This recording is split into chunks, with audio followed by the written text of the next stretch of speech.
Dhaka to Singapore, Singapore Changi airport one way আগামী সপ্তাহে অর্থাৎ 12 সেপ্টেম্বর 2024।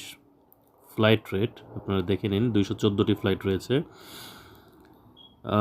সর্বনিম্ন রেট ইউএস বাংলা এয়ারলাইন্সে রয়েছে 31,600 টাকা, যেটা 250 মিনিট সময় নেবে। ঢাকা থেকে রাত 8:30টায় ছাড়বে।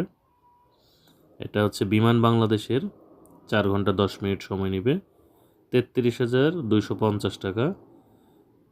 ইন্ডিগো এয়ারলাইন্সে একটি স্টপ নেবে, এটা 34,300 টাকা। ইউএস বাংলা রয়েছে 37,370 টাকা। বিমান বাংলাদেশে আরেকটি রয়েছে 38,127 টাকা।